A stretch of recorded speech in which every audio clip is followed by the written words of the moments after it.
Good evening, everyone. I'd like to welcome you to the Friends of the Semel Institute's Open Mind on Overcoming Addiction and Ending America's Greatest Tragedy. We are very proud and honored to welcome back to our Open Mind series David Sheff, renowned journalist and author of the critically acclaimed books Beautiful Boy and Clean. Those of you who have been fans of the Open Mind since 2009 will remember that David and his son Nick, who is the author of the book Tweak, came and spoke for us for an Open Mind on addiction then, and we're thrilled to have David back with us. Thank you very much for coming and sharing your knowledge and expertise with us, and we're very anxious to hear about your new book. Also with us this evening, and also for the second time, is Dr. Tim Fong, who spoke for us in 2006 on an Open Mind on gambling addiction. Dr. Fong is an associate professor of psychiatry, and he is a co-director of the Gambling Addiction Program and director of the Addiction Medicine Program at the Semel Institute. And we'd like to welcome Dr. Fong back and thank him very much for taking the time from his busy schedule and his two small children to be with us this evening. Also with us to moderate the question and answer portion of this evening's program, which will immediately follow the presentations, is Dr. Andrew Luchter, who is a professor of psychiatry and biobehavioral sciences at the David Geffen School of Medicine. And very fortunate for us, he is the faculty advisor to the Friends and has been since our founding 10 years ago. For those of you who are here with us for the first time this evening, I just want to briefly tell you a little bit about the Friends and about the Semel Institute. The Semel Institute for Neuroscience and Human Behavior is one of the leading centers for the study of the mind, brain, and behavior in the world, and has a faculty of over 400 clinicians and researchers who work collaboratively to develop new and improved treatments for illnesses of the mind and brain. The Friends focus our work in two major areas. First is education. We sponsor and produce the Open Mind Community Lecture and Film Series to further our goal of educating the public about illnesses of the mind and brain. We bring together renowned authors such as David Sheff, preeminent scientists such as Dr. Tim Fong, to present programs about mental health issues. And we offer these programs free to the public, and this is only possible because of the generosity of our donors. We function very much like a public radio or public television station in that we're a membership organization. So if you've not yet joined the Friends and you feel that the service that we provide to the community is worthwhile, I hope that you will consider joining.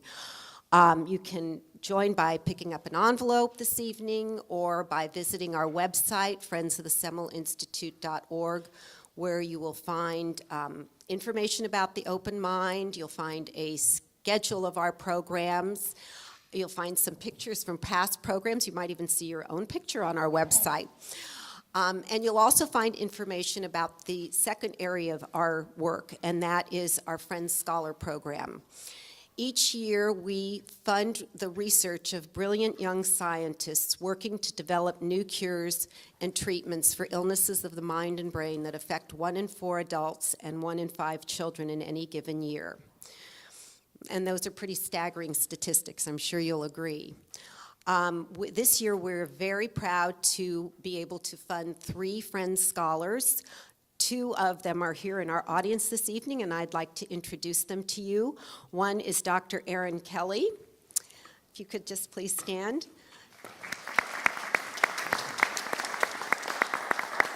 Dr. Kelly is working with the homeless population and the underserved population to help them better access both medical and mental health care services.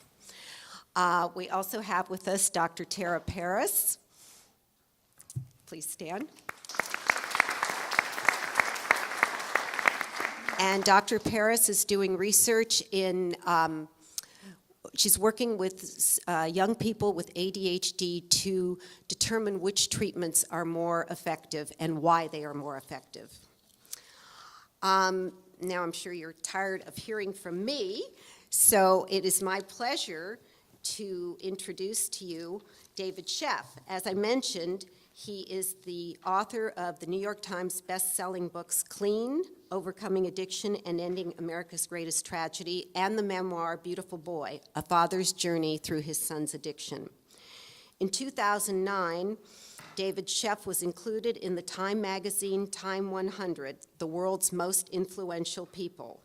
And Beautiful Boy was named the best nonfiction book of the year by Entertainment Weekly. The book also won the Barnes & Noble Discover Great New Writers Award for nonfiction and was an Amazon Best Book of the Year. Beautiful Boy was based on David Sheff's article, My Addicted Son, that first appeared in the New York Times Magazine. The article won an award for outstanding contribution to advancing the understanding of addictions from the American Psychological Association. David Sheff has written for the New York Times, Rolling Stone, Playboy, Wired, Fortune, and National Public Radio's All Things Considered. His interview subjects have included John Lennon, Frank Zappa, Steve Jobs, Keith Haring, David Hockney, Jack Nicholson, Betty Friedan, Barney Frank, Fareed Zakaria, and on and on. In addition to Beautiful Boy and Clean, David Sheff wrote the books Game Over, China Dawn, and All We Are Saying, the last major interview with John Lennon and Yoko Ono. He has also been an editor of New West California and many other magazines. He graduated from UC Berkeley, almost UCLA, is a native of Boston and lives in Northern California with his wife, Karen Barber, who is an artist, illustrator, and author of children's books. He has 3 children, Nick, Jasper, and Daisy Sheff, and I understand a crazy black lab. So please join me in welcoming David Sheff.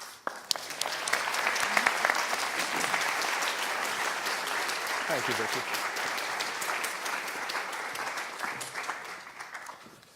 Thank you, Vicki, so much. It's a pleasure and an honor to be back here. I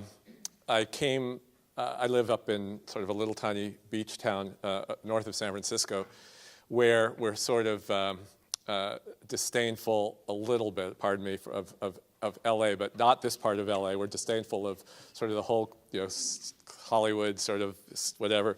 And when I came down here, I was sort of, I didn't realize I was coming. I came down on Sunday, and I couldn't get to my hotel because all the roads were blocked because of, first the Vanity Fair party, then the Academy Awards. And then I got to my hotel, and I watched the Academy Awards for a while.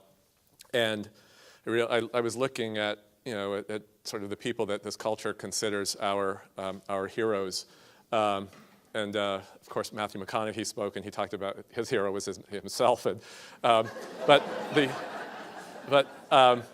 fact is that but our real heroes are the people, the people in this room who are doing work, who have devoted their lives to understanding addiction, to saving the lives of our kids, of all of our loved ones who become addicted. So to people in this field, we are, families, parents like me, we are grateful, and you are our heroes. As Vicki said, I was here, I guess we figured out it was in 2009, and I talked then with my son, Nick, which is why I'm here at all. I mean, I had no interest whatsoever in the field of addiction and the subject of addiction. To me, I was like, I think many of us, I had an image, when I heard the word addict, I had an image of what an addict looked like. And it was the kind of people I might see if here, I don't exactly know where it would be in LA, but in San Francisco, down the Tenderloin and some other neighborhoods, where you walk down the street and, there are people hidden in the doorways, homeless or sometimes apparently psychotic. Those are addicts, the kinds of, we walk down the street and kind of avert our eyes and maybe walk across the street, representing sort of people we just don't want to deal with, maybe representing danger as well. I was like, I think, well, really almost everyone, I think every parent I know who would thought, that's what an addict looks like. Certainly it doesn't look like my son. Until I learned the hard way that any of our children can become addicted, and there's no way to profile what an addict looks like, because it looks like all of us. Just quickly, in case for anyone who doesn't know, the back story that brought me here, Nick was my firstborn child. I lived up in San Francisco. Actually, I lived in Berkeley at the time.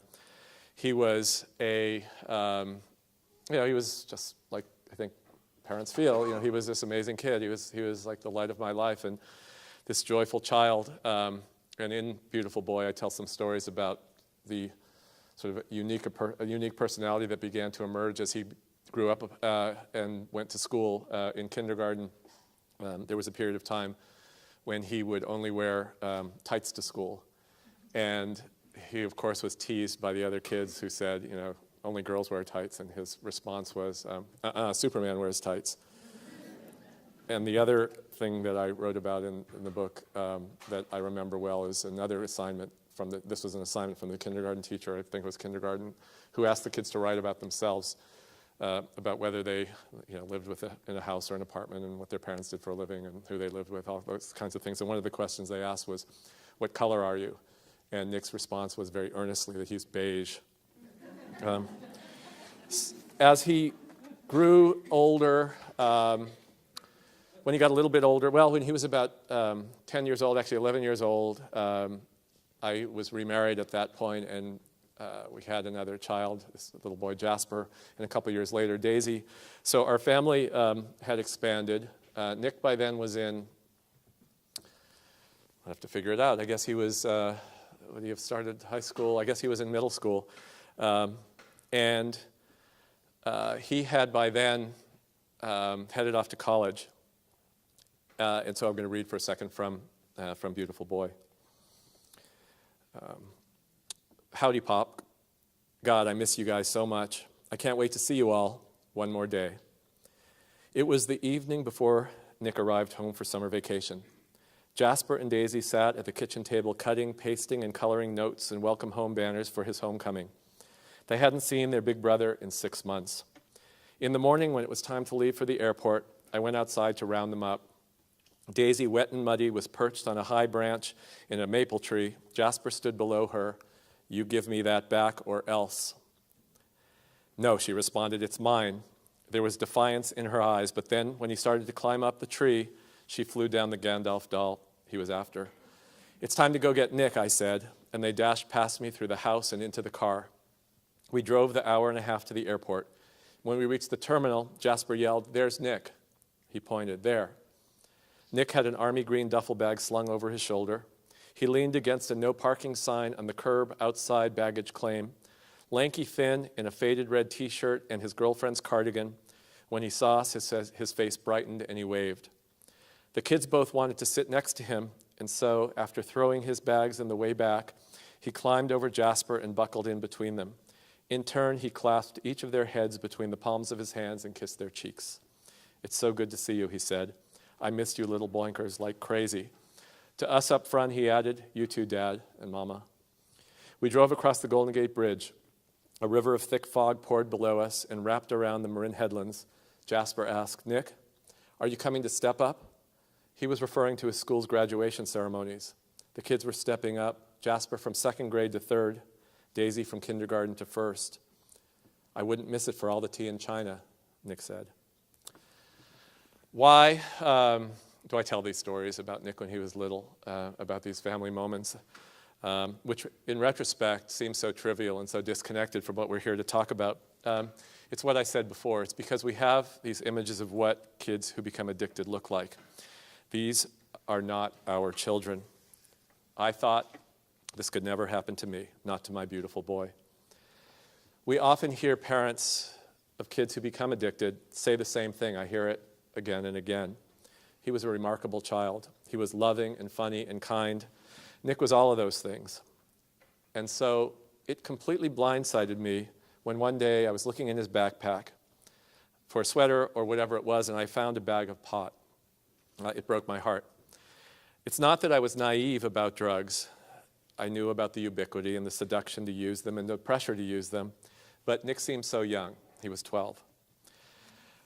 His drug use, at the moment, I was stunned. I took it very seriously. A lot of parents I hear now, and I hear from teachers, I hear from counselors, they sort of have this idea, well, you know, kids are using drugs, especially marijuana, drinking. It's out there, it's kind of normal. It's a rite of passage, you know, kids are experimenting. And it's not that big a deal, but I didn't take it that way because I used many drugs as I was growing up, and I knew from firsthand experience that, you know, the warnings that we hear, they are not exaggerated, and drug use does often leads to calamity. And my dearest friend, my college roommate, became addicted and overdosed and died.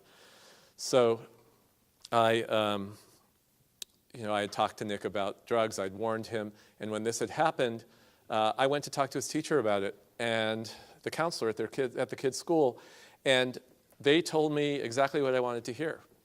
They said, Nick's great, a great kid. He's got friends. He's a really good student. He's committed. He's involved in class. He's good in sports. Nick will be fine. But he wasn't. And that reassurance, I look back, was actually dangerous. It allowed me to pretend that nothing was wrong, even as things escalated. His drug use went to places that I could not have imagined. As I also wrote in Beautiful Boy, soon I learned that he was mainlining drugs. My son was shooting poison into his arms that not that long ago threw baseballs and built Lego castles, arms that wrapped around my neck when I carried his sleepy body in from the car at night. When I thought things couldn't get worse, they did. Once an emergency room doctor called to tell me that he was going to have to amputate Nick's arm. It had become infected because of shooting drugs, of IV drug use. Another time an ER doctor called to say, Mr. Sheff, we have your son. You'd better get down here. We don't know if he'll make it for the next few hours. He would disappear for days on end. We didn't know where he was. I stayed up all night. I didn't sleep. I do what parents do when we don't know where our kids are. I called hospital emergency rooms. I called the police. I called the local sheriff's office so many times that after a while, one time I called and the dispatcher said, have you tried the morgue? Our family spent 10 years in hell. I tried to get him help. Eventually, I was able to force him into rehab programs. He'd do better for a while. I'd think, thank God, he's going to be all right, but then he'd relapse. The experts tell us that addiction is a family disease. For a long time, I didn't understand what that meant. When Nick became addicted, I thought he was the one with the problem, and he was the one who needed help. But my son's addiction wasn't only destroying him, it was destroying our family. It was destroying me. I couldn't function. I couldn't work. I couldn't take care of Daisy and Jasper. Nick repeatedly disappeared a day and a night, 2 days a week, and I'd be out of my mind with worry. For the sake of Daisy and Jasper, Karen and I carried on as normally as possible.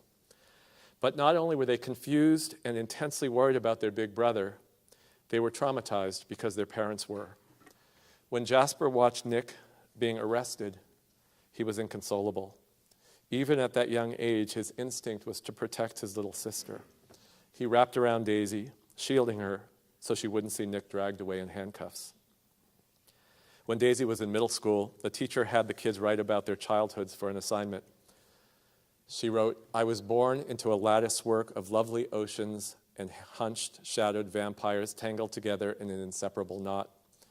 Most of what I remember about being little is marvelous, with my 2 wise brothers carrying me upon their shoulders. But then, everything sort of flipped over. Nick was tired and slinking, and then he was gone.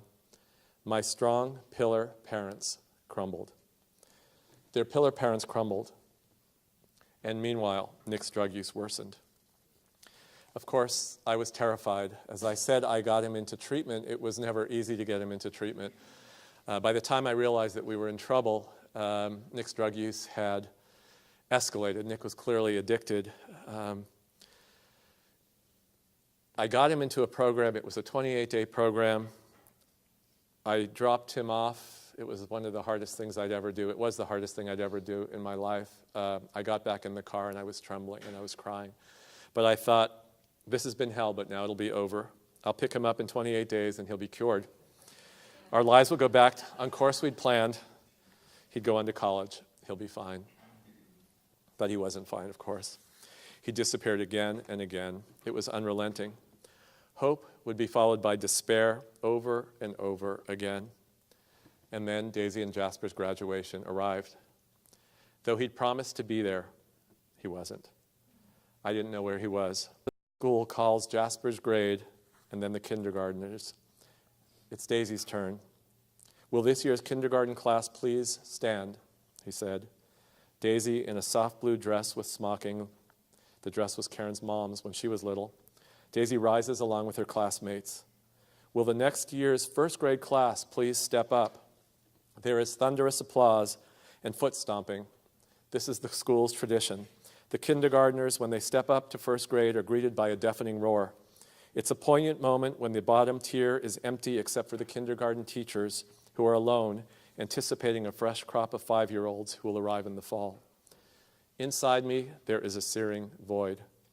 The contradiction between the innocence of the children up there and my absent son is almost too much to contain inside one brain. After the step-up ceremony come speeches and the commencement of the 8th graders who will begin high school in the fall. I am not the only parent with tears, but I cannot help thinking that mine are unique. I watched Daisy and Jasper dressed up, standing with their classmates, growing, immaculate, nervous, and excited, and I remember Nick shining too, standing tall, his life ahead of him. Where can he be? Nick would disappear, as I said. Something would happen, and I was able to get him back in treatment. Eventually, after rehabs, hospitals, inpatient programs, outpatient programs, sober living houses, therapist after therapist, a hell that only parents who've been there can understand. Eventually, Nick was sober for a year, and then a year and a half. It felt like a miracle. With him in recovery, I took stock for a minute. I had been completely blindsided. As I said, I was almost every parent out there, completely unprepared. And so I wanted people to know. And as a journalist, I felt that it was, that's what I needed to do, is I needed to write about what our family had experienced. The other thing I wanted to write about is at the time, I mean now crystal meth is something that we all know about, but at the time it wasn't. We'd heard a lot about, we knew about heroin and we knew about crack and we knew about cocaine, but crystal methamphetamine had not reached LA or San Francisco. So I wanted to write about this new threat. So I wrote an article that appeared in the Times, and that led to Beautiful Boy. And that is when things changed for me, for our family again. When they were published, a floodgate opened. I learned how pervasive this problem is when I began to hear from people, first hundreds and then thousands, many thousands. I learned more about the pain and the anguish caused by addiction. I learned about the stigma that immeasurably worsens the suffering.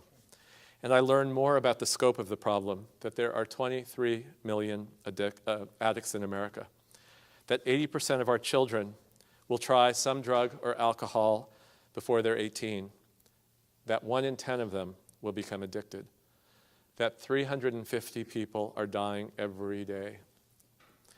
Now the #1 killer of our children is overdose on misused prescription medications, prescription drugs, pain pills, opiates.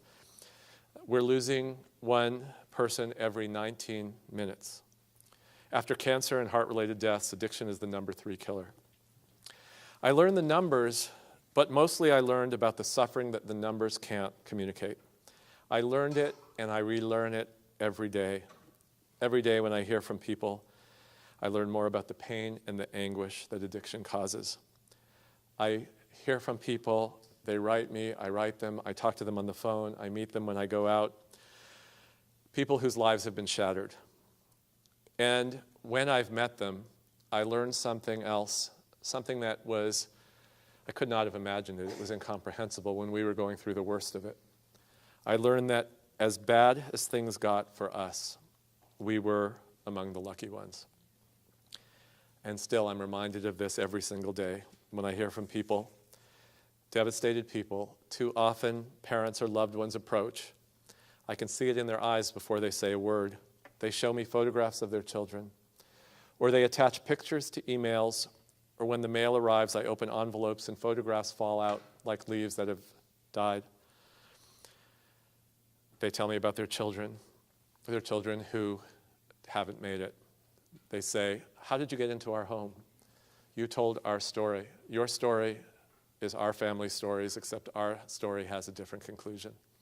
My beautiful boy didn't make it. My daughter died. Over time, hearing these stories over and over and over again, experiencing this anguish, this heartbreak, at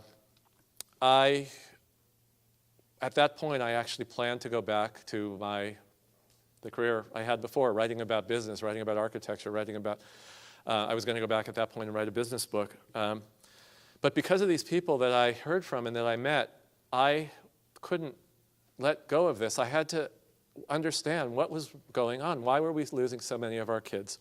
What is this thing called addiction? Why are we so inept? Why do we fail so often when we're trying to prevent this disease? And why, when people become addicted, why do we so often fail in treating them? So I went forward to try to learn as much as I could. I spent the last 5-6 years trying to understand addiction. Many of the doctors actually here at UCLA were some of the people who instructed me. I was invited into laboratories around the country, to research institutions, to hospitals, to clinical programs, to therapist's office, I went to 12-step meetings. I went to meet addicted people in prison. I went to schools. I went to communities that were being devastated by whatever the drug threat of the moment was, talking to people. I learned more about the devastation, but I also learned, I guess what I would have felt after I had gone through that first experience of learning and meeting these people and understanding the scope of the problem, that this was tragic. This was a tragedy. I also learned about the ways that addiction impacts the culture overall. It's not only the families that are destroyed, but addiction causes most crime in America. Our jails, our prisons are filled with people who are there because of crimes related to drugs. They were on drugs when they committed crimes. Our hospitals, our emergency rooms are overfull. They're overtaxed largely because in many emergency rooms, some emergency rooms in inner cities, 60, 70, 80% of people who come into the emergency room are there because of drugs, because they're addicted. There was an estimate by researchers at Columbia that $420 billion a year are spent. Addiction costs us $420 billion a year in healthcare, criminal justice, and lost productivity and similar costs. So this problem is devastating, and I would have felt saddened but resigned if there was nothing that could be done about it.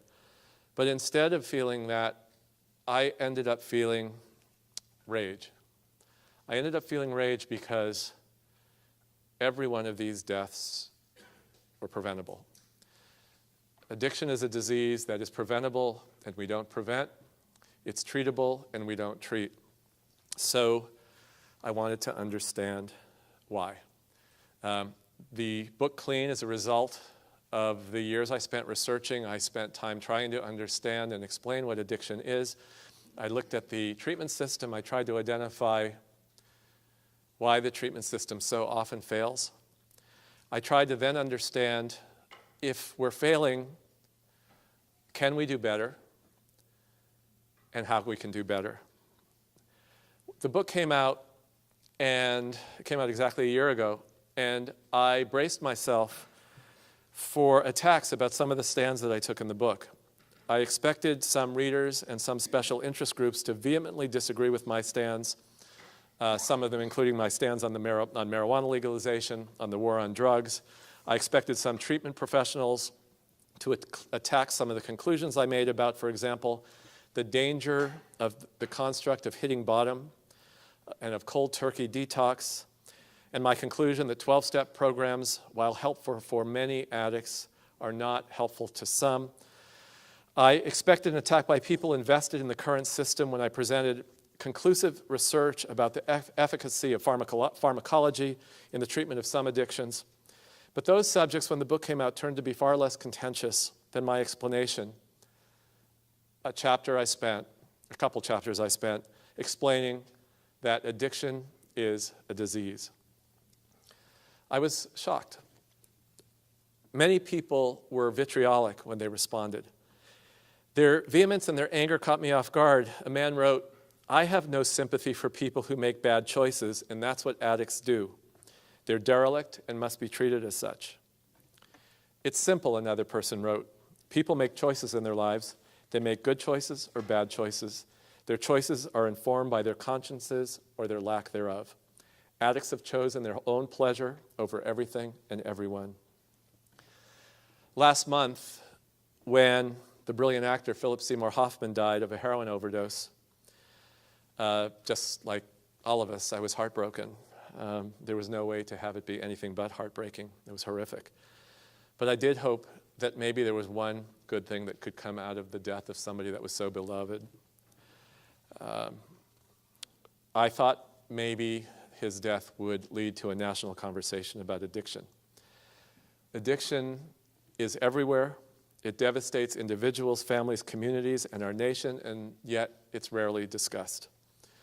Former Congressman Patrick Kennedy, he once told me that if you mention, when he was in Congress, he said if you mention the word addiction on Capitol Hill, eyes glaze over. Other Congress people would leave the room. There's no effective addiction lobby, possibly because many addicts aren't in any shape to advocate for themselves, and often their families stay quiet because of the shame and blame associated with this disease. So I thought maybe, because of the tragedy of this death of this great actor, maybe now we'll have a fruitful national discussion about addiction. That at least we would start to talk about it, we'd acknowledge the prevalence, and maybe talk about ways to end it. The death did inspire a dialogue, but after the cacophony, I'm not at all sanguine that it will improve the way we think about addicts and treat their addiction. Stories that ran, comments people expressed on the internet and letters. I wrote something in Time magazine about it, and I was stunned by the reaction. A psychiatrist, of all things, wrote a piece on the internet who said, "No quirk of neurochemistry can make you rate getting high as more important than getting your kids through life. Only a disorder of character can do that." So much of what I read by editorialists as well as readers, it was informed by similar prejudice, anger, callousness, and ignorance. So I learned that if we're going to change the tide, that is where we need to start. We need to educate people so they learn that the addicted are not morally bereft, they're not weak, they're ill. And apparently, we're taking on a very deeply rooted prejudice. For some people, the bias, I think, is grounded in the fact that if addicts are ill, they may be off the hook for the choices they make, including reprehensible behavior, the crime, the lying, even violent crime, other immoral actions. I also think that some of the intense reaction comes from people who are threatened. They don't want to accept that sometimes our behavior is not in our control. Our culture emphasizes self-determination and willpower. We want to be masters of our own destinies, but sometimes we're not. Why does it matter what people think? It matters because we judge and punish people who make bad choices. We demand of them confession and contrition. On the contrary, when people are ill, we treat them with compassion, and the course forward is clearer. People who are ill don't need blame, chastisement, or punishment. They need treatment. And this is a disease And not only is it a disease, but it is a treatable disease. And it's also preventable. Why then do we have a culture in which, as I said, 8 out of 10 kids will use some substance before they're misuse some substance before they're 18? We have failed at prevention because we have been addressing the wrong problem. We've been thinking about drugs and talking about drugs when drugs are not the real issue. The real issue is why people use drugs. We've been telling our kids to just say no. When they do use, we judge them. We label them. They're the bad kids. We think bad kids use drugs, good kids don't. But as a pediatrician, I've come to know says, these aren't bad kids, these are our kids. We treat them with indignation and we punish them, we isolate them, we shun them, we kick them out of school. We add to the stress in their lives, leaving their sense of self-worth lower rather than helping them. And we can help them. We can prevent addiction when we stop focusing on the drugs themselves, but on why people use. So the question then is, why do people use? The assumption, there was a survey done of thousands of parents around the country, and their assumption was what my assumption was. Why do kids use? Why do your children use drugs? Because of peer pressure and because drugs feel great. It's great to be high. They asked kids, they asked thousands of kids, these teenagers, about why they use, and they expected the same reaction, the same response. But that's not what the children said. That's not what the teenagers say. They said that the was because of stress. Growing up has always been hard. It's, I think, maybe harder now. Stress comes from the form of the day-to-day ennui and the time-honored pressures that are especially pronounced during adolescence. Many teenagers feel defeated, confused, highly anxious, alienated, or just weird. They may feel inadequate or insecure about their friendships, about sex, their bodies. They may face bullying, cyberbullying. Some may feel in our culture, the way that our culture has evolved, they feel that if they haven't filled out their college resumes by the time they're 12, they're going to fail in life. There was just a story in the paper a few days ago about a boy in, I think he was outside of Boston, who was studying. Every other indication was that he was fine. Incredibly smart kid who was taking 5 or 6 AP classes. He committed suicide studying for his midterms. This stress that these kids are under, and then so it's stressful for these kids under this sort of pressure cooker environment. And then there is also stress of a different kind. In fact, it's probably worse for other children. Children without parents or competent caretakers, kids who aren't being raised at all, those barely in school, and the many coping with abuse or poverty or bleak and dangerous neighborhoods. I learned from researchers that stress is related to addiction on the most primal level. The pathways in the brain are interlinked.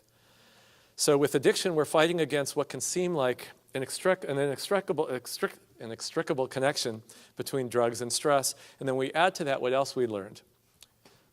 We know that a major component, at least half of addiction, is related to genetics. Psychological disorders are risk factors for addiction, so kids with depression, with anxiety, with bipolar disorder, with behavioral disorders, those with eating disorders, learning disabilities, ADHD, suffering trauma, from physical trauma, from abuse, trauma from family discord, even from divorce. So it's unsurprising that most prevention efforts have failed at a time when we're telling teenagers who are failing in school or are traumatized by family turmoil to just say no. It's pointless to tell our kids to make good choices about drugs when drugs appear to offer a reprieve from the darkness they feel or the connection they so badly crave with other kids. Warnings about the evils of drugs fade into the background when those who are anxious, overwhelmed, or feeling physical or psychic pain know they can find immediate respite, even bliss, in drugs. People in pain are desperate for relief. Far more of them turn to drugs than to therapy. Why? Because many have no access to therapy, and drugs are a quicker fix. the bonus of drugs is that people get to feel high, and the pleasure is in sharp contrast with the pain they feel. If we are going to prevent our kids from using drugs, we have to recognize why they're using, and we have to intervene. We have to mitigate the risk factors with protective factors. We have to help our kids deal better with the stress in their lives. There are programs, I was going to talk about them, but I don't want to talk too long. But there are programs that I write about that have been shown to dramatically lower drug use. And they're all programs that it's not about telling kids to say no, it's about helping kids grow up healthily, helping families, helping parents be better parents, helping schools, helping communities.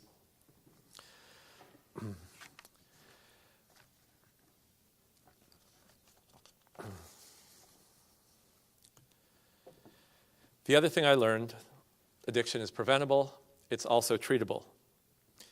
When I'd ask about Nick's drug use, as I said, I was told over and over again that from teachers and even from doctors I took him to, even from psychologists and psychiatrists, Nick's a teenager, he's rebelling, pushing boundaries, struggling to separate. We actually had a session with a doctor, a psychiatrist who I'd brought Nick to see when he was a teenager, when he was I think he was a junior or senior in high school. We were sitting in the office, my wife and I and Nick in an office with Nick, who was high on meth, vibrating in a chair because he was tweaking. I mean, it was insanity. I now know, but I didn't know. And the reason I learned later, I heard from that doctor after my book came out, and he said that he had never, ever been trained in anything to do with addiction. He didn't know how to recognize addiction. The medical profession, I've learned, is biased against addicts. Part of it is that they aren't trained, as I say. There was another study that was done. We know that 90% of addictions begin when people are under 21. And many kids start much younger using drugs. As I said, in Nick's case, he was 12. And one of the biggest risk factors in addiction is the age of first use. So who is in the position to help parents figure out what's going on with our kids, to recognize problems before they escalate? The obvious answer is pediatricians, and yet this researcher conducted an experiment, and he found that 6% of pediatricians were able to identify drug use and early-stage addiction in their patients. And yet pediatricians have the opportunity to interrupt drug use before it escalates, but they're never or rarely trained. And it's not only pediatricians. More shocking is the number of mental health professionals who have no training in addiction. A psychiatrist told me, "I am embarrassed and appalled by the ignorance among my colleagues. Some of us make it through school and never take one addiction course. Residents may get 2 or 4 hour lecture. Our knowledge is woefully lacking." There is then another problem. There are doctors trained in addiction medicine. It's a specialty that I think and certainly hope is growing. The need is there. But let's say there is a doctor trained and he recognizes a nascent problem and brief interventions don't work and determines that a patient needs more intensive treatments. Where do you send them? What's the equivalent of a top cancer center for advanced stage treatment-resistant addiction? There are some, but they're few and far between. Many of them are outrageously expensive, $44,000 a month, $50,000 a month, even $100,000 a month. Some don't take insurance. And no matter the cost, only a few programs, whether they're residential or outpatient programs, rely solely on evidence-based practices. And finding them is almost impossible. When they need help, when we're at our most desperate, parents or spouses or family members, other family members of addicts, are sometimes told, as I was, to kick their loved one out of the house. I was told, you have to kick Nick out. Nothing short of kicking him out and letting him hit bottom would help, even though hitting bottom can mean death. Some people push therapeutic boarding schools, even boot camps. Some programs were forbade medication. Nick was on antidepressants at one point. They made him get off of his antidepressants. 90% of those who enter addiction treatment currently in the US don't receive evidence-based care. Instead, they mostly get treatments rooted in the archaic view, once again, that addicts, if ever they'll stop their destructive and self-destructive behavior, they must pray, atone for their sins, and accept that they're powerless over their addiction. In some ways, that's anathema to being a teenager. What 17-year-old is going to admit they're powerless over anything? What teenager is willing to turn their life over to anyone? Obviously, some do, but many don't. Many current programs actually reject scientific evidence. And so maybe it's no wonder that after treatment, so many addicts relapse. And here is another appalling fact. When treatment fails, or after treatment when an addict relapses, often they're blamed. They, or in the tragic cases when relapse leads to death, their family members, their surviving family members, are told that they were too weak, weren't committed enough to staying sober, they didn't pray hard enough. Blaming the victim is convenient for those who treat patients because it absolves them of accountability. They can take credit when the person gets well, but take no responsibility when he doesn't. A study showed that most therapists blame treatment failures on their clients' lack of motivation or commitment rather than on themselves. The picture, as I continue talking, sounds bleak. It sounds very bleak. But as I said, I didn't only learn about the broken system. I didn't only learn about the tragedy. I learned that there are many reasons to be hopeful. One of the hopeful signs, an extraordinarily hopeful step forward is coming with the rollout of the Affordable Care Act. With Obamacare, for the first time, addiction, like other mental illnesses, must be covered at the same rate in parity with other diseases. In the past, it was common for addicts to be denied treatment because they had no coverage. The hope is that when insurance fully covers addiction treatment, presumably insurance plans won't pay for programs that blame addicts and punish them and demand their contrition. They will want accountability. Programs will either adapt and offer evidence-based treatment practiced by qualified professionals, or they go out of business. But as important as it is that insurance covers addiction care, the money will be wasted if better treatments aren't practiced by qualified doctors. Now, some programs actually kick patients out who are recalcitrant, and even more kick them out if they relapse. Would you ever kick a cancer patient out for exhibiting symptoms of their disease? Kicking someone out of treatment for exhibiting for relapse, which is a symptom or can be a symptom of this disease, is inexcusable. Treatment programs instead must evolve so they adopt a medical model, a team approach. Scientists have identified best practices to treat addiction. There's a full menu of behavioral, psychopharmacological, and psychological treatments. And there are a new wave of professionals training in addiction medicine. The need for addiction specialists is critical.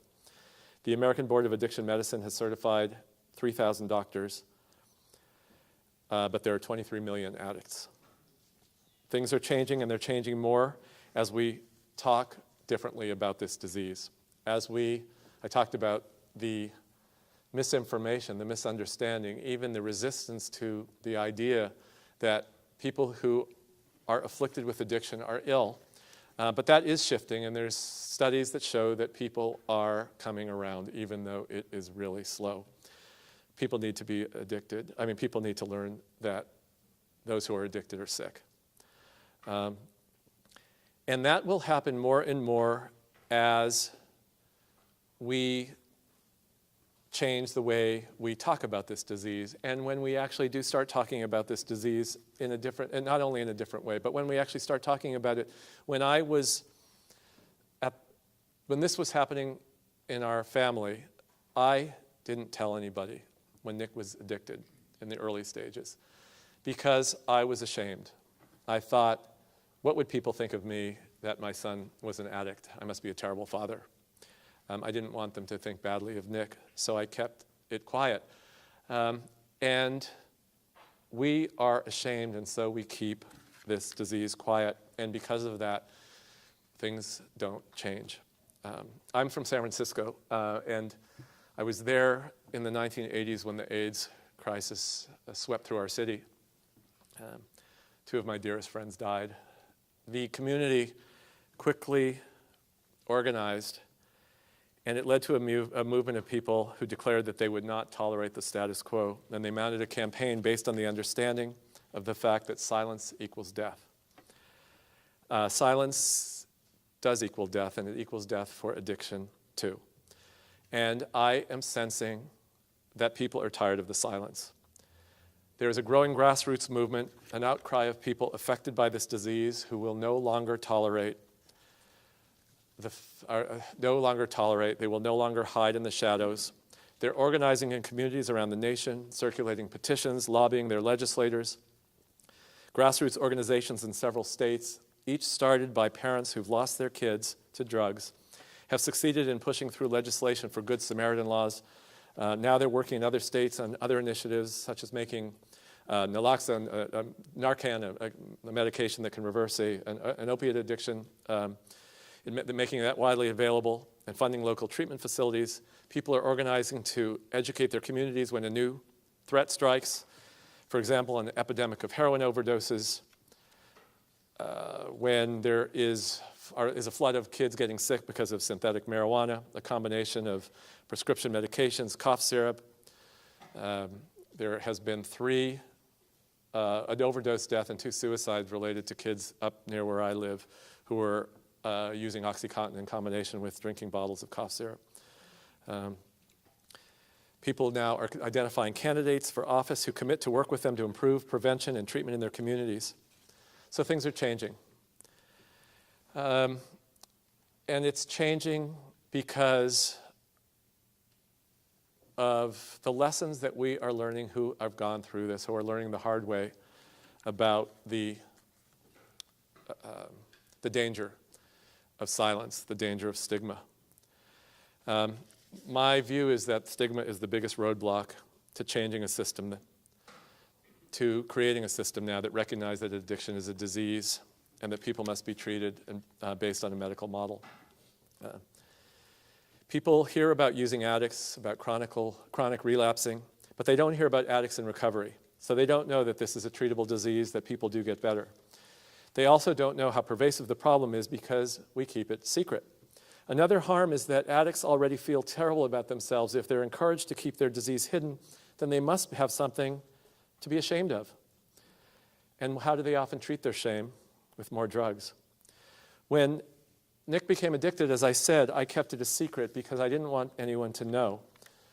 We readily share our children's accomplishments, the sports they excel in, their starring role in a school play, the funny things they said in the car, the academic awards they receive, but we hide when they're suffering or when we are. When I wrote the initial article about Nick, a friend read it, and she warned me not to publish it. She said that people would look differently at our family. They'd look differently at Daisy and Jasper, at their school. They would judge us, people would judge us. And so I prepared myself when the article came out. It was published, and guess what? If there was any negative reaction whatsoever, I never saw it or felt it. What I did see was an outpouring of concern, offers of help, commiseration, and kindness. I connected with people I'd never known before. I'd walk through the campus of Daisy and Jasper School, and a mom I didn't know grabbed my arm, her fingernails digging in, and she pulled me aside, and before she could say a word, she was crying. She had grown up with an alcoholic father and was worried about her child, an 8th grader, because she'd caught him smoking pot. She hadn't told anyone. Another mom pulled me aside and said that people at the school thought she only had 2 children, but actually she had 3. One had a mental disorder and lived at home with a caretaker. No one, even some of her close friends, knew. A father told me that his daughter was in a dual diagnosis program for addiction and an eating disorder. His voice cracked and his hands shook. He whispered as if there was shame in having a child suffering a serious illness. People told me about their difficult divorces, the losses they'd endured, the trauma they or their children had experienced. They'd kept it secret, and they suffered in silence. It was like me back at Daisy and Jasper's graduation. My anguish was hidden. I was dying inside. The writer Anne Lamott says that we increase our pain because we compare our insides with other people's outsides. It looks like everyone else is doing great, that their kids are sailing through. but no one sails through. When we choose to no longer hide our own or a loved one's addiction, there can be tremendous relief. We can be supported, we can get help, we can learn that we aren't alone, and moreover, treatment can begin. When we choose to no longer hide whatever it is we struggle with, there's relief. We learn that we aren't alone, we're in this together. Life is hard, sometimes it's unbearable, but with openness and love, together we can move from darkness and suffering to light, hope, and healing. Thank you. Now,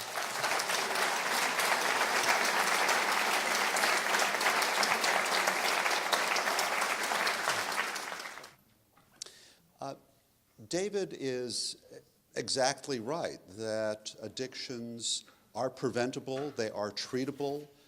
We've made tremendous progress in recent years, and I'm delighted tonight to introduce you Dr. Tim Fong, who is one of those not only trained specialists in addictions, but a trainer of people in addictions here tonight to talk not only about his work, but how he is helping to move treatments that we learn about, that we develop in the research setting out into the community.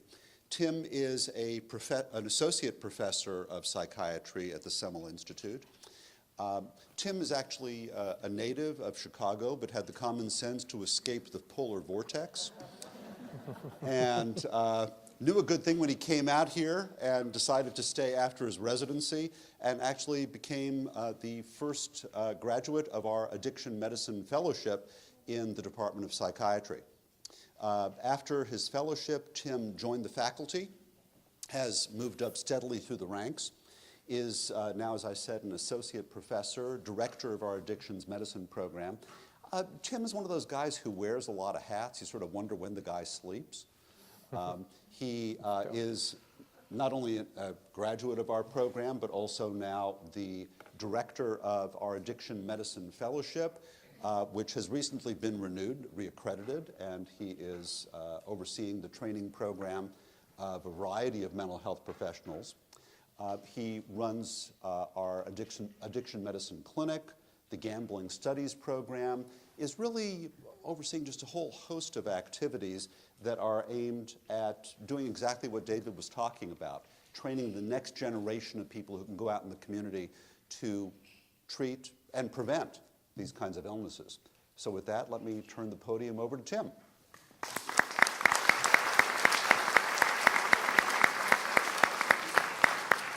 Thank you, and thank you for coming out on a beautiful Tuesday night here for your attention. Thank you, David, for such a wonderful and inspirational talk and book. I've read that, and truly is one of the most scientifically accurate and very compelling read, both books, so I certainly recommend that for everybody. This is unusual. I don't have my slides. I don't have a PowerPoint to show you. I'm not going to show you stats. I'm not going to show you tricks of the trade, but I really wanted to share with you a couple things. First, what is it like to be an addiction physician? What is it like to work with men and women going through recovery? Share with you some of the struggles and the humanistic qualities of that. So I want to share with you what works in treatment. What are the things that I've learned from my patients and their families that what recovery works? What are the kind of secrets of their trade? And lastly, I just want to talk to you about the state of the field, what our field needs, and in particular, what can you do when you go home tonight and over the next few days, what can you do to help with this field? Quickly though, as a show of hands, how many people in this room have had their lives affected by an addictive disorder, either themselves or their family members? So just about everybody. So my story into the addiction field starts with, I'm not really addicted to anything. I just love science, I love math, I love English, and in college I was a bio and English major. But I was always fascinated by stories like James Joyce and Ulysses and Flaubert and Madame Bovary and these tragic characters that would fall prey. Sir Arthur Conan Doyle, of course, was addicted to heroin, and I couldn't understand why is it that all these famous writers developed addiction. By the time I came to medical school, originally I was going to go into either allergy or sports medicine. Dermatology is what something my parents said. Do something safe. Do something where you make a lot of money and patients will keep on coming back.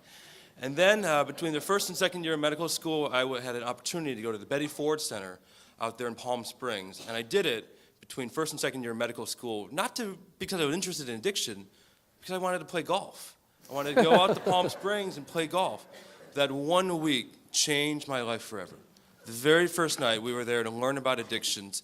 And the man there, he said to me, you med students are here to learn about addictions. For this week, I want you to stop drinking for a week. And if you can't do that for 1 week, we have a bed here reserved for you. So we went back that night, and a med student had brought a whole case of beer, and he just poured it out right over that balcony. And for the next week, I sat with patients in recovery, and I learned with them. I cried with them and laughed with them. I still have the big book they gave me with their inscriptions on it. Things like make a difference, keep it real. And these were from celebrities, from movie actors, from housewives, from lawyers. And I still look at that from time to time, and I say, this is why I want to go into this field. These are stories of humanity, these are stories of recovery, and we need to do more. So as I went through medical school, I was interested in addiction, I wanted to do more, but I faced exactly what David was facing, the stigma. And the stigma was on me as a medical student wanting to go into addiction. And I remember distinctly in a surgical rotation, I screened for and I found a man who had alcohol dependence, and he went into withdrawal right after surgery. And I remember the surgeons just yelling and screaming at him and yelling and saying, this is awful, what a waste of my time. I cut you open and now you're going to throw this away because of alcohol? And I remember thinking to myself, and I confronted that surgeon, I said, you know what, he's got a disease. And you know what, this is the field I want to go into. And the surgeon looked right at me and he said, you know what, Tim, you're a good student. What a waste of your talents. And that was striking me. I went to Northwestern, pretty good school. This was 1997, I'll never remember that. And at that point in time, I said to myself, I'm going to dedicate my life to training and educating and changing that social norm. Now, that was about almost 15, 16 years ago. We've come a long way. We have a long way to go. I can tell you that it gives me tremendous pride to work with our medical students, our residents, our fellows every day to try and change how we view at UCLA, how we think about addictions, and we're getting there. We've still got a long way to go. I want to give you an example. What is it like to work with patients with addictive disorders? Again, when the door closes, what do? What's in my toolbox? What do I have? I think what really makes the qualities of someone working with someone in addiction, you don't have to be addicted. You don't have to go through that process of recovery. Again, I don't meet criteria for any addictive disorders, but the difference is I understand what they go through. I hear their stories, and I am curious about what they're going through. I want to learn how to reduce suffering. So I have in my toolbox to help patients get better. We have lots of medications to help reduce the urges and cravings, the preoccupation with drugs and alcohol, to take away that the negative thinking, to help with depression, anxiety, sleep. We have medications that can lay the groundwork of recovery and therapy, where they can pay attention in 12-step, where they can pay attention to that person that they long. So tools of medication, but really more importantly, the tools of empathy, sympathy, and compassion. I don't judge anybody. I don't make fun of them. I don't insult them. I don't say, you know what, you're a piece of crap. You know what, you could be doing so much better. You should be doing so much more with your life. No, that stuff doesn't work. But what we learn is to sit there and we laugh, we cry, we enjoy our conversations. And oftentimes when I tell residents, when the door closes and I spend 45 minutes or even if it's 25 minutes with someone in recovery, it doesn't feel like work at all. It doesn't even feel like anything. It feels like I'm hanging out with just somebody. We're talking, we're experiencing. But what I'm doing is making connections. That's what a good therapist will do. That's what we do when the doors are closed. We make connections, we inspire, we mentor, we encourage people to do 4 things to get into a life of recovery. And I define a life of recovery manifested by 4 areas of their life they have to improve on. Number 1, improving on having a healthy home. Number 2, improving on their mental health and their physical health. Number 3, developing a sense of purpose for yourself so that when you wake up every day, something drives you to be not only better, but to learn more, to do something different. And lastly, to have and build a sense of community. Many of our folks in recovery struggle with number 3 and 4, purpose and community. How many teenagers, how many young people do we talk to and say, what are you going to be when you grow up? I don't know. There's nothing out there. There are no jobs, no opportunities. Every generation says that, but amazingly, there's so much opportunities out there. So So we have to really get people to get more purpose and more community. And I think those are the things that we do very differently inside behind closed doors.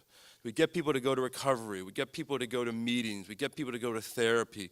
We get people to commit to a lifestyle that's comprised of health, happiness, pursuit of things that will yield happy results.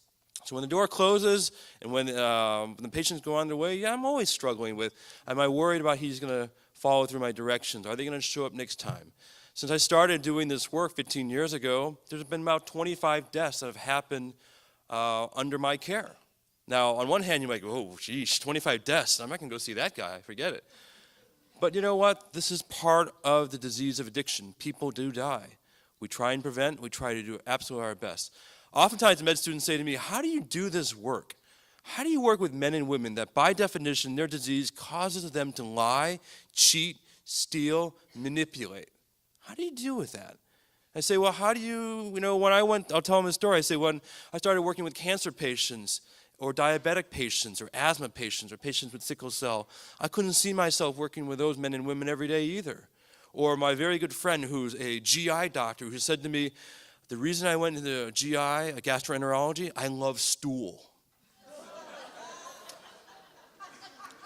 Or my friend who's a pediatric urologist, I love little children's urinary tracts. That's the difference. Working with those in mental health, working with those with drug and alcohol addiction, it's not that it's a calling, but it's a passion. I'm interested in helping to help the human condition. Those are the things that we really want to emphasize. So that's what it's like to work with folks in recovery. You have to have a good sense of self. You have to take care of yourself. You have to be a model for themselves as well. But you don't have to be addicted yourself to help people along. That's a message not only if you're in mental health, but if you're a family member, if you're a friend, or if you're a spouse, or if you're a husband or son or daughter. You don't have to be addicted to help them out as well. The second thing I really wanted to focus on is where the field is really going in terms of what do we have. We heard David paint this picture, and some of it's bleak and some of it's really hopeful. But again, I really want to emphasize the field of addiction compared to other medical fields is about 30 years behind those other fields. It's behind in terms of our knowledge of the pathophysiology of this disease, what causes it. It's behind in the treatments available to us, and it's behind in how we view it. As an example, you look at alcohol, we only have a few medications to help with alcohol dependence. You look at high blood pressure, we have well over 25. You look at antibiotics, we have a whole host of antibiotics to choose from. So the actual tools of our trade are much smaller compared to other fields of medicine. So it's very simple, and I would think about the prescription of what our field really needs to keep moving forward. And David hit it right on the head. We need to change the national conversation. We also need to change the cultural norm. So I'll start with that, number one. Again, when I go to parties, when people meet me out in the various streets, when I go to these Westwood parent fundraisers for the schools, you guys know what I'm talking about? And they say, what do you do, doctor? I'm a doctor. And what kind of doctor? I'm a psychiatrist. Oh, that's interesting. What kind of psychiatrist? I'm an addiction psychiatrist. 5 years ago, a lot of folks were like, ooh, gosh, how do you do that? What's changed now is they say, can I talk to you in private? What's your number? So the conversation has started to change. But again, what's fascinating is think about your own experiences. When we have a tough day, we oftentimes joke and we say, you know what, I need a drink. I could really use a drink. We laugh about it. Or our kids say, man, I got so wasted last weekend at the frat. Unbelievable. I drank 12 beers. I'm a stud. So I think there's this cultural norm where we still, as Americans, celebrate excess. We celebrate incredible stamina. We celebrate people who are independent and stand out. But as our chairman, Dr. Peter Wybrow, has eloquently put, when more is not enough, those cultural norms of celebrating excess backfire. You don't hear people celebrating, well, how'd you spend your weekend? I got 8 hours of sleep. I read books, I exercised twice, and I talked to my parents. And again, that's where the cultural norm needs to shift. So I really want to emphasize that's number one. That's number one. So changing the national conversation, bringing out of the shadows addiction and having and talking about it in a really human light. It is tragedy, but it is comedy. It is farcical. It is satirical. It is unbelievable. And that's, I think, the highlight of what I want to emphasize, number one. Number two, we need to build a workforce. We do not have that workforce. Again, nationally, addiction specialists number in a couple thousands. Compare that to cardiologists, who number well over 40, 50,000 in America. We just don't have enough trained physicians. But I want to emphasize that physicians are not the only caregivers for addiction, nor should we ever be. We're just one part of that solution. We're talking about other mentors out there, teachers, lawyers, police people, first responders, nurses, pharmacists, the list goes on, bankers. Anyone who works in a position where you can identify aberrant behavior or you can report something that isn't right, they should be trained on addictions. Again, this idea of pediatricians not being trained, again, that's amazing to me because addiction starts not at 12, not at 8 years old, but as young as 2, 3, 4 years old. And in fact, it starts in the womb when men and women, 40% of the story of why you become addicted is because of genetic changes. So how do we need to increase that workforce? And we need to increase that workforce by having more funding available for training and more jobs available. When you come out of residency, when you come out of med school, there are jobs out there. But when you come out of PhD school, right, Dr. Paris, not a lot of jobs. When you come out of drug and alcohol counseling certification programs, there may not be a lot of jobs. We need to have more jobs and more opportunities for those who are interested in the field of addiction. And thirdly, we need more money. The field of addiction research and treatment needs more money. Comparatively, I'll give you an example, our NIH annual budget is $30 billion a year with a B.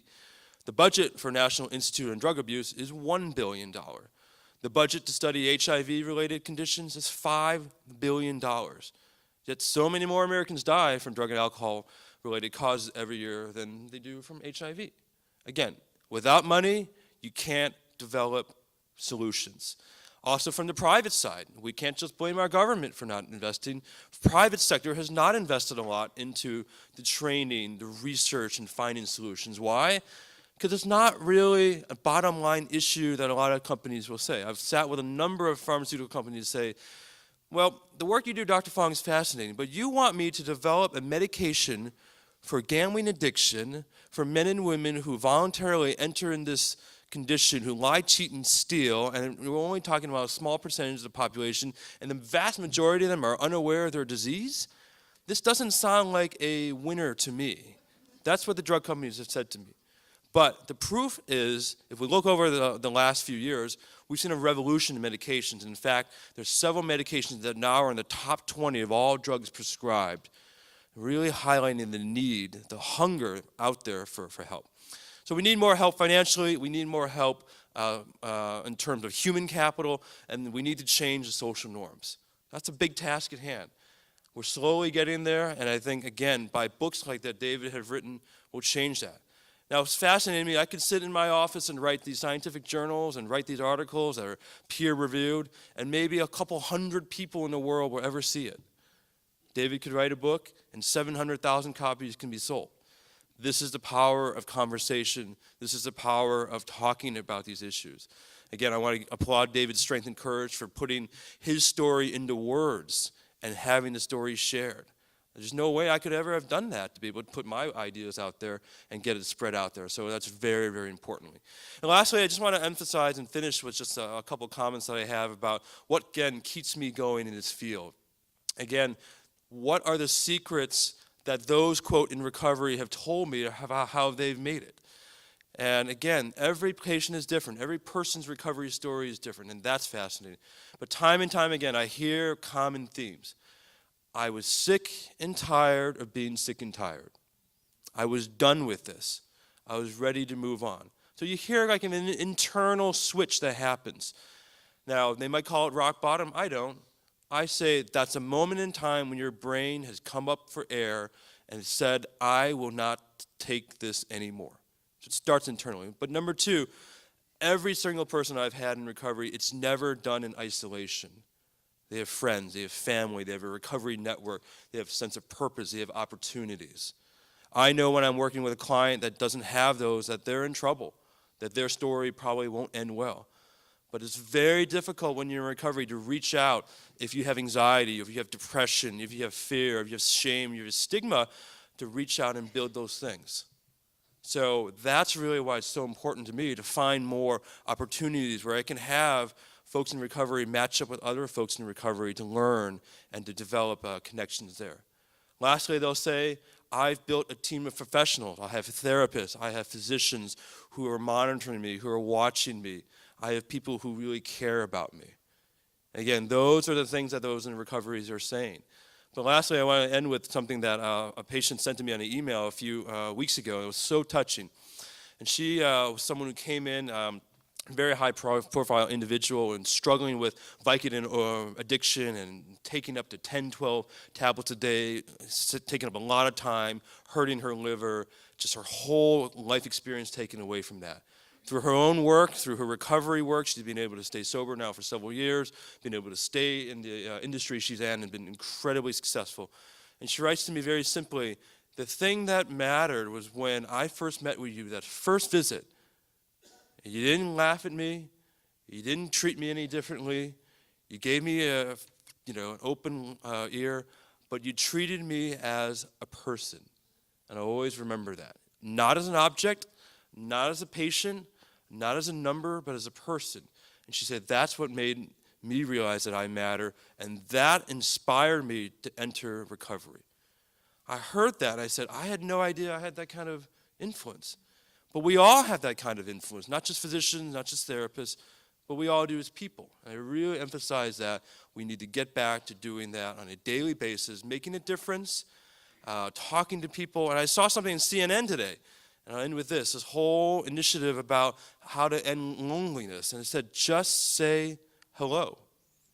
I don't know if you guys saw that, but I saw that this morning. Immediately it went back to the Just Say No campaign that we learned in the 80s, and now instead we want to say, just say hello. But I think what is highlighting is, again, what every patient in addiction tells me is we crave human contact. We want to belong again. We want to matter.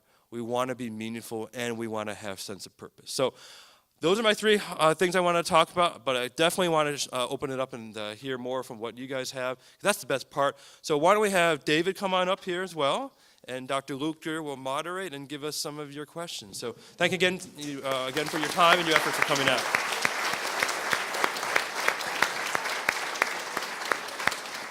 That's wonderful.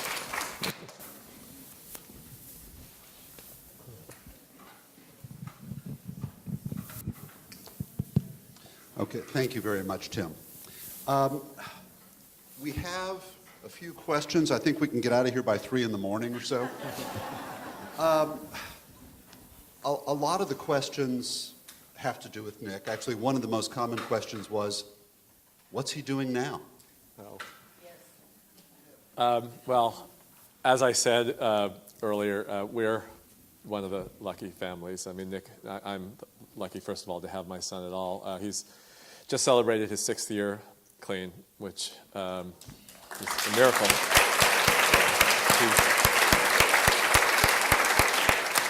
And then when you're clean, I mean, as Dr. Fong was explaining, when you work with people who are addicts, when people are suffering so desperately and for such a long time, they forget that there is life and joy. And Nick is an example of how things change when you're in recovery. He lives here, actually, very close to here.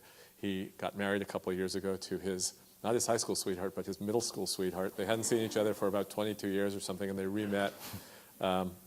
He's writing. He's doing great, and I'm really proud of him, because the other thing that he does is he spends a lot of time talking to kids about what he went through.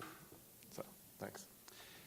And another one of the most common questions, David, was thinking back to the time when you opened up his backpack and found marijuana.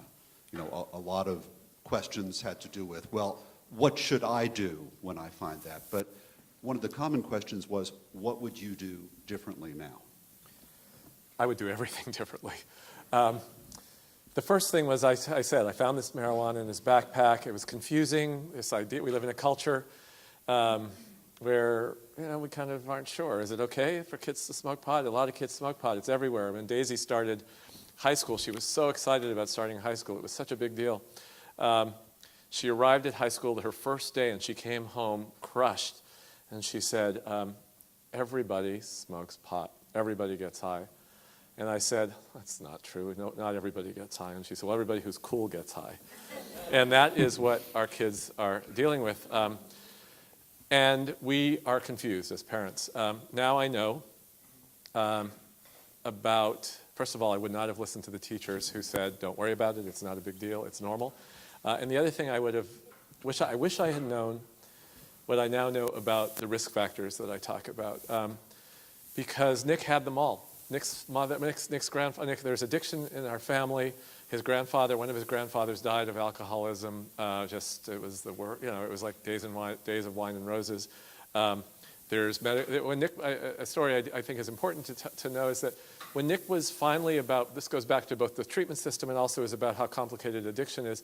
When Nick was finally about 23 years old, after he'd been through many recovery programs, many rehabs, I brought him to a psychiatrist, and the psychiatrist met with Nick and said, this kid is out of his mind. He's in real trouble. He needs treatment. Could I see his psychological testing? And I said, what's psychological testing? And the doctor said, you mean he's been through 6, 8 programs, he's met with all these therapists, and no one has had him tested. Well, finally, Nick was tested. It was determined that he has a very, very serious case of bipolar disorder, and he has depression, which obviously clearly contributed to his addiction. So if I knew what I know now, when I knew that this was in our families, when I knew that he was exhibiting signs of problems, that I just, we see what we want. I mean, parental denial is a really strong force. So I wish I would have brought him to see somebody to get him help. The second, one of the pediatricians I work with, who is trained and works with addicts, said, for parents, if you think there's a problem, there's a problem. Maybe you'll find out there isn't one, but you don't want to ignore it. You don't want things to get worse. Yeah, let me just add to that. If you're wondering that if you should go get help, you should go get help. And I'll also emphasize for families, what should I do in that moment? The first step is don't panic. Don't panic. It doesn't mean your son or daughter is addicted or headed down a road. It means they're a teenager. It means they're experimenting. You got to go back and have a good, solid, honest conversation. And it starts with very simply, drugs are not allowed in our home. But also identifying what is going on with our son or daughter over the last 6 or 7 months. Have they been isolating? Have they been doing well in school? What have they been up to? Have we as parents not been paying attention because we've been wrapped up in our own lives as there as well? So help is out there. Information is out there. And one of the criticisms that we haven't touched on is when people jump online and they look for help, it's very difficult to sort out what's legitimate, what's not, what's scientific, what's faith-based, what's snake oil, and who should I trust? That's a very tough thing. And I think the thing I would tell a lot of families is start with people you trust. Start with your own physicians. Start with credible institutions like UCLA, and I will say tonight, USC. I thought you said credible institutions. I'm saying it tonight. Start with your family physician. Start with a pediatrician. Ask around to other families and friends, because you know what? Just like how they know a good contractor that will help do renovations, they probably know a good therapist as well, especially here in West LA. Thank you. You alluded in your talk, David, to criminal penalties, criminalization of drugs. The prison system is overflowing with people who are addicted to one substance or another. And a number of the questions had to do with legalization of marijuana. So, Tim, you treat people with addictions. Do you support legalization of marijuana? I support solutions. I support things that will make our society better. So this is an issue ever since med school I've never really quite got my handle on. What would I say in a public forum? This is what I'm going to say right now.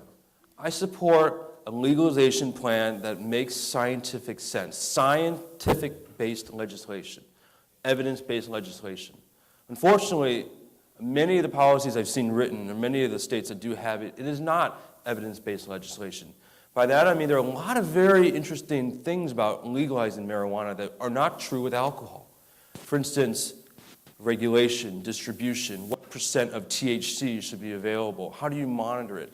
As an example, with alcohol, we know with certainty that 0.08 on a blood alcohol level, anything above that, pretty severe physical impairment. That's why you get a DUI. We don't know that for marijuana.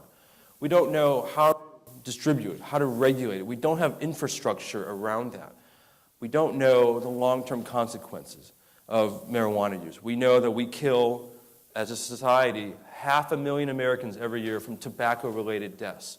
That's a legal form of addiction. Will that be true with the marijuana if that's widely distributed and regulated? So we don't know. So I support this idea where we need to do more research on it. It is a fascinating molecule, the THC, for pain, for anxiety, for depression, for sleep. But as an example, the government has withheld funding for scientific researchers to study marijuana for the exact same fear that they have that if we find something good out of it, suddenly everyone's going to be smoking it. So again, lots of things that need to be changed. That conversation is changing. And now with Colorado opening up to recreational use, we're going to see over the next couple of years what that impact is. So, but here in our state of California, I don't support legalization as the way it's currently being thought about. I don't support our current system of medical marijuana distribution. But I do support further study and further distribution of marijuana to those who will benefit from it in a scientifically credible way, and those who really need it. But unfortunately, because we have so much politics attached to it, that day isn't here right now. I'd like to hear your response to that as well. I like what Dr. Fong said, and I agree with so much of it. The thing that I think is critical here is that the conversation is happening incorrectly. On one hand, there are people who are saying that marijuana should be legal, it's natural, it's a plant, it's harmless. And on the other hand, it's the status quo, and there are legitimate fears that if marijuana is legalized, use rates will go up. There are concerns there. The thing that I guess the thing I worry about the most, I have really mixed feelings about this, but if I had to vote, I would vote that marijuana should be legal, but I do believe that it should be legal in the way that Dr. Fong describes. It has to be done very carefully. It has to be rolled out very slowly. There has to be regulation, study about what kind of regulation should be in place. But the thing that I think is the most dangerous part of the conversation about legalization is that it is only about legalization. It is not about the more subtle facts, which is I worry that we will communicate to our kids that the returns are in, marijuana is legal, so it's fine. And the truth is, as I learned, and as you certainly know, but I learned it from the researchers, it is really, really, really not okay. It is really dangerous for our kids. We don't want our kids smoking pot. It changes the brain of developing adolescents. I was here actually working with some of the, working with some of the doctors who do functional brain scans, and I saw the difference between the brains of kids who have smoked pot consistently and ones who haven't, and they're different. The places that are different include the places that are related to cognitive functioning and memory, and I guess there's been some research recently that suggests that even kids who use over long term, it actually impacts IQ. So we don't want our kids smoking pot, but they are smoking pot. And when we think about this idea again about bad kids use drugs, therefore you're bad if you use drugs, well, if we have all these kids who are using drugs and all of a sudden they're the bad kids, the conversation isn't correct. What we want to do is we want to be looking at this for what it is, in my opinion, which is this is a health problem. It's a health risk. We don't want to increase the trauma in a kid's life by kicking them out of school or by punishing them. We want to do what Dr. Fong says. We want to have conversations with them. We want to figure out what's behind their use and how we can help them to stop. It's hard, and it's a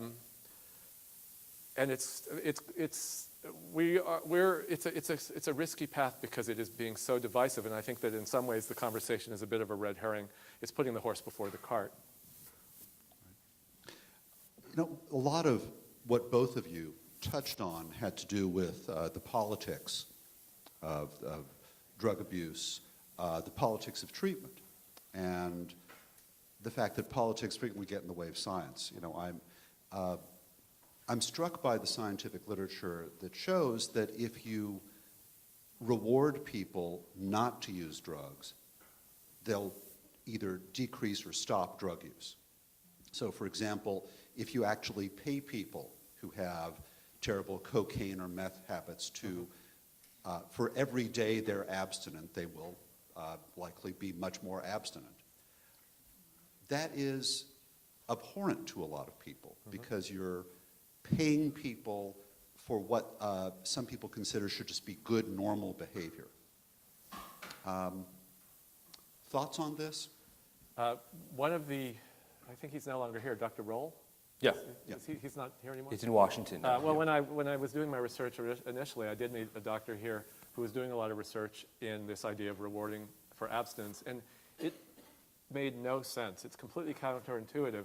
We're talking about we're talking about the power of this addictive force, and yet they were doing like really trivial rewards, like $5 gift certificates for McDonald's or something, or for a babysitting certificate for, whatever it was, and it increased the, it increased the likelihood that someone was going to stay clean between appointments.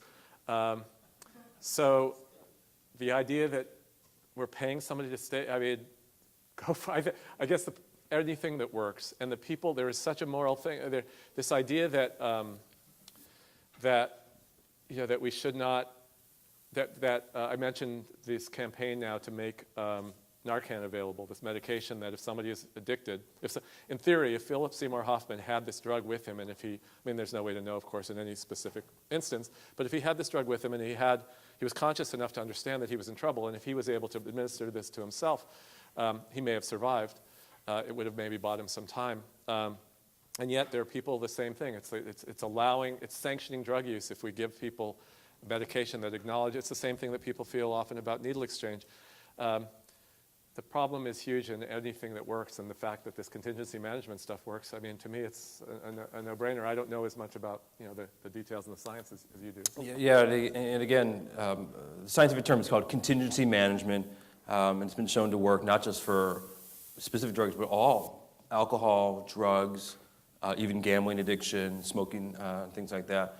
Again, it just goes back to that very fundamental view of free will, that you had a gift of free will, you threw it away. I'm not going to give you a reward for violating that free will, that kind of Christian kind of morality that we have. From a physician standpoint, it's really difficult for us to do contingency management in a private practice setting. I don't give, $5 to my patients. It's not built into what we do. We don't have the treatment centers there. But where I think about contingency management, I actually encourage families to do it themselves. I'll say to the mom and father, you know what? Urine drug test your kid. And if you find that drugs in them, don't throw them away, you don't punish them. But if you find that their urine is clean, you give them some reward. Every parent says, Dr. Fong, you're crazy. I don't understand that. Why would I do that? So we have to really change that, because it's the same thing. I say, you know what? If your son or daughter had diabetes, do you reward them for checking their sugar? Do you reward them for taking their insulin? Absolutely, of course I do. Same thing with weight loss. Do you reward them, hey, if I lose 10 pounds in the next 6 months, I want you to buy me a nice diamond ring. We do that all the time. So when it comes to drugs, again, that's the moral issue.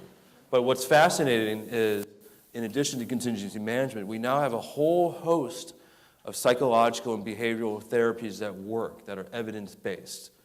And there's a whole bunch of different things we can try. It doesn't have to be just a reward thing. It could be cognitive behavioral therapy or motivational or assertive community stuff or lots of other things. So it's one small element. But I think that's where it's really important that a lot of providers recognize that I can and try different things out in my office and translate it into the home and encourage families to really use the science and back that up. So when I say to families, well, this isn't forever. This is just on occasion. This is just to establish, safety. This is established so you have some information you can use. So that's how we tend to use it. Yeah. Some of the questions, Tim, have to do with the concept that David brought up about hitting bottom. Is there a time to say to somebody, you're out of the house. You're going to have to do this. Some of the questions have to do with, I've got 3 kids, and one of them is using and refuses to get help, destroying the family. Is there a time to say to somebody, to say either to parents to say to themselves or to say to somebody who's got an addiction, you have to do this out there? So far in my career, I've never said to a family or a patient, you know what, forget them, kick them out, lock the door, change the doors. I've said to them instead, if it's not safe at home because of their disease is so florid and metastatic that it's dangerous, you, the family member, need to leave. You need to pack your bags and go.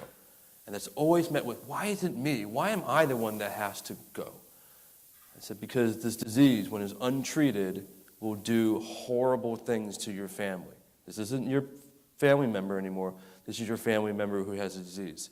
And oftentimes when the family members actually physically leave, that sets the stage for recovery. I also say to family members, if they're acting in a way that you can't control, if they're doing things you don't like, if their disease of addiction is raging, you have to look at your own behavior. You have to change your behavior first. You have to get help yourself first. So the families, again, they don't want to hear that. They don't want to hear, I gotta go see a therapist. I gotta go to the 12-step meetings. Yeah, because this is a family disease. The concept, again, when we've eliminated the term rock bottom from all our training, we're not using that at all.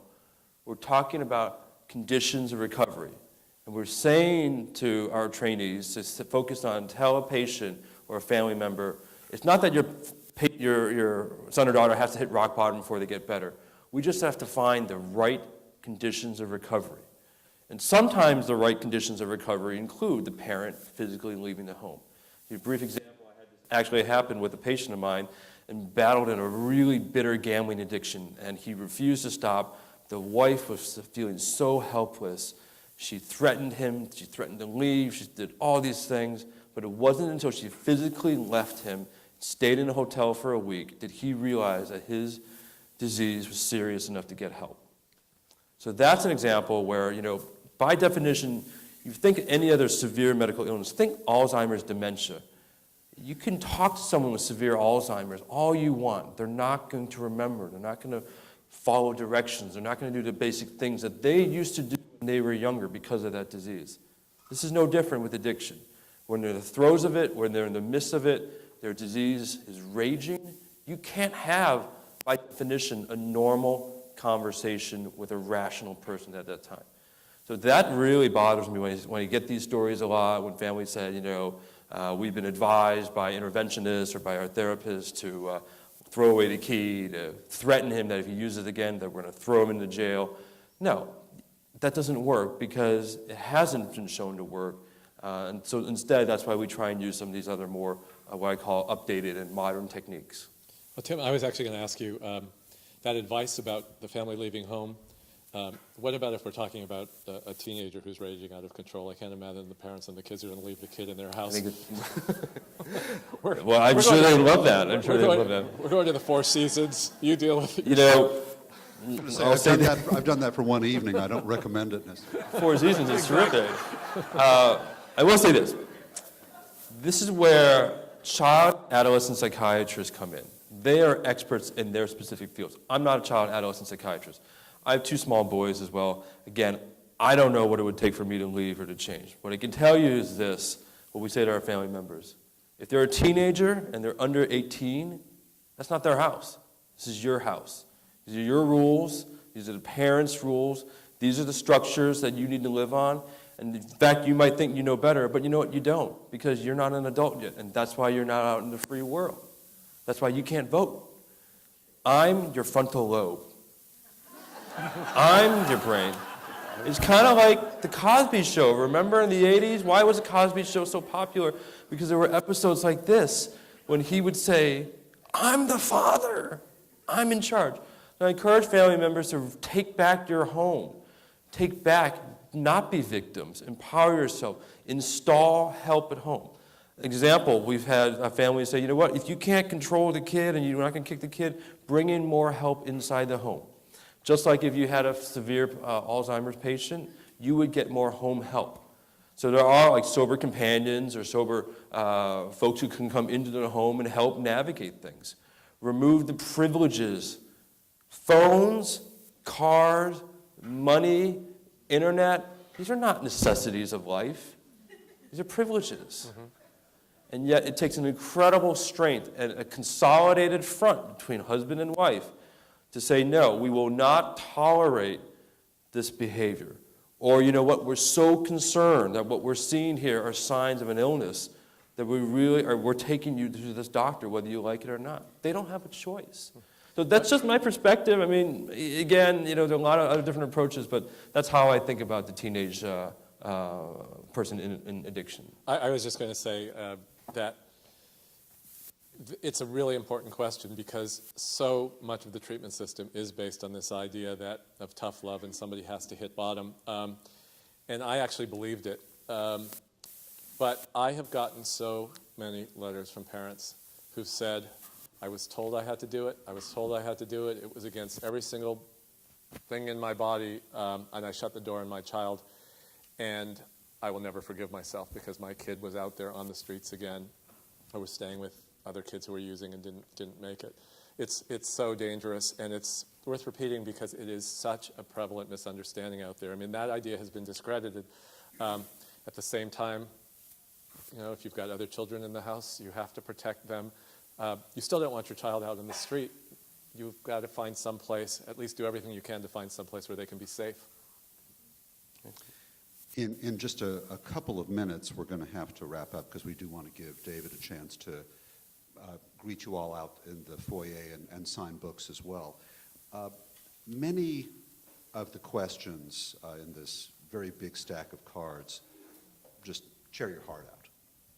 So many of these questions are from those of you who are struggling with a loved one, a spouse, a child, somebody else in the family who doesn't want to get help or who's gotten help and again and again and again and it's not working. One of these is from somebody who writes, why are addicts allowed to check themselves out when they're not in their right minds? Is it because they're of age? Why doesn't a doctor have the right to keep them in treatment? And it's signed by somebody who says, I'm losing my little girl. David? It's a travesty, and I hear that over and over again. There's this random, maybe there is some reason in history that suggests that we've created a culture that suggests that people who are 18 are adults. But as we all know, if we're parents of people who are over 18, they're not necessarily adults. And there are problems related to the HIPAA Act so that I hear about it all the time. Once a child is 18, if the kid is in treatment and if he relapses, even if he leaves, the program cannot call. I don't know if they can legally call, but they don't call the parents. And so the parents, I just heard from somebody who they only knew that their child had left treatment because they got a call from an emergency room. The kid was in an emergency room. It's wrong, and it has to I mean, if our kids are sick, I know that there are ways that we can commit a person that we care about if they are a threat to themselves or someone else, but I think it's really hard to do that, and I think that they were talking about 72 hours or something like that, which is not enough. I don't know how to answer that question. I think that that's a big policy question. Something has to shift. But in the meantime, if you're dealing with it today, I think that the answer is to be working as closely as you can with someone like Dr. Fong and his colleagues who are addiction specialists who can help you navigate that. And so that what I've heard, one of the things that I've heard is a way that families are able to intervene even with kids or other loved ones who resist treatment. Like, addicts often say, I'm not sick, I don't need this, or I've done it, it doesn't work for me, whatever it is to, instead of suggesting that you want to put them in the car and lock them away for 3 months or 6 months or a year, tell them that I am so worried about you, I really want you to come see this doctor that I've identified for one session. And it has worked for many people. It's not threatening. It's not because they're bad people. It's because this is really hard for me. Please do this for me. Maybe there could even be a reward, going back to that question. But in the office of a good doctor, that movement can begin so that hopefully a person will come around to understand that maybe they will have a second session and maybe a third, and maybe that can transfer into sustained treatment and recovery. Yeah, I'll just highlight there, when things are going poorly, when life is just doesn't seem to be working, you have to get more help, and you have to get more information. You have to get more help by talking to different providers and coming up with a plan that makes sense for you and the family. Just one person's plan is going to be radically different from another person's plan. Ultimately, there are so many different options and variables out there. There are some cases that when come to us and we actually don't know what to do. We're really stuck. So then we'll talk to our colleagues and our other friends in the addiction world and find out are there other different strategies we can try. It's the same thing if it were metastatic cancer. Would you just stop? No, you'd go online, you find out what are clinical trials out there, who else is doing other things, what are other different strategies. But ultimately, there is a hard reality with addiction, that there are some cases that no matter how hard we try, how much effort we put into treatment and recovery, patients don't respond. You know, that is a harsh reality. It took me a long time, several years to grasp that, to say that no matter what, that there might be cases where I will lose that patient. But then I thought about in other fields of medicine, that's true in every field of medicine. That doesn't mean we didn't do our best. It doesn't mean, we failed. It just means that for the unfortunate few who don't respond to treatment, it means that that disease was so severe. So perhaps what we can look at is maybe prevention should have been in place much earlier to prevent diseases from getting that far. But I want to emphasize that when you're in a moment of despair, when you're feeling like you're helpless, the way out is to start talking about it. Share with people. Ask questions. Get online. Call people. Read books. Read David's book from cover to cover. Read it twice. Buy 5 copies. Buy 10. But in all seriousness, that's what you have to do. You have to empower yourself to say, I will not let this happen to my family. I'm not going to lose my loved one without saying I've done everything possible.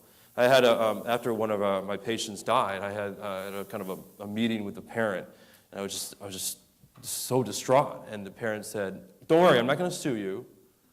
I'm not upset at the world. I'm not upset at the daughter who passed. I'm just sad. I'm just sad that in 2008, and this is when it happened, that we couldn't save her."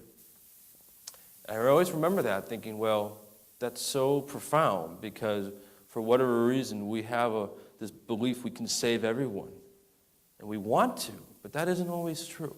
And part of recovery and part of really learning to treat this well is learning to let go of false beliefs. A false belief is that I can treat everyone. A false belief is that everyone can recover 100%. A false belief is that no one that everyone has to hit rock bottom before you get better. No. So again, what I really encourage you to start thinking about there is getting out and talking to more folks. Even going online, just going onto Facebook and saying, anyone out there struggling with a family member addiction? Because I certainly am, and I'd love to have a cup of coffee with you. Go to a Al-Anon meeting or a Nar-Anon meeting for family members. Go to religious services, talk to folks. And again, we're fortunate in LA, we have an incredible number of treatment providers and programs that are out there, people who will take time, who will sit down with you for free, and actually just talk about what needs to happen that hasn't already happened. So, And I just want to add quickly that we talk a lot about this as a chronic illness, something that people live with forever, and people who are in recovery need to continue the work of recovery forever. And so we accept the fact maybe that people will relapse over and over and over again. And I hear, just like Nick went through, a total of probably 12 different programs, inpatient, outpatient, all different kinds of programs. And I hear it all the time, over and over and over again. Sometimes maybe it is because the disease is so progressed to a point that someone's not going to get well. But I think that that's probably rare. I think that the reason that happens is because people don't get the treatment that they need. They're not getting good treatment. if a person goes to programs where, you alluded to this, that Nick went to programs where I later learned that the only person who was treating my son for a disease, and I was paying him all this money, and I was desperate to have him save my son's life, his only credential was that he was in recovery for 20 years, which is wonderful. But that's like taking somebody, if you have cancer, do you go see somebody who has had cancer? So, and a lot of programs just don't ever give patients the treatment that they need. So I guess as hard as it is when we're going through this, and as desperate as we become, and as terrified, and as we can't give up. We just have to keep going. Just like if your child had another disease, if they had cancer, you would do everything you could, and if something worked, great. If something didn't work, you would go forward, you would try again. If something worked for a while and then cancer recurred, you'd bring them into another point of treatment. It's harder with this disease because there's resistance, because there's a mental illness. It's not just it's hard, it's complicated, but we just can't give up. And I feel, and I think that the treatment professionals would say the same thing, that if you look at the numbers, most people who go in treatment do get well. Oh, absolutely. Yeah, absolutely. And again, sometimes people need to go multiple times, just like you need multiple rounds of chemotherapy or surgery to get everything. And so, in fact, that's the message that, from a statistical standpoint, about 40 to 50% of folks with addiction disorders, when they go into treatment, they recover well. And that number sounds low, but that's the same number that we have for hypertension, diabetes, and asthma. This is not a curable condition, but it's a controllable condition to the point where you can live a full, healthy, happy, and very successful life. So that's the last point I'll highlight. There you go. That's good. Okay.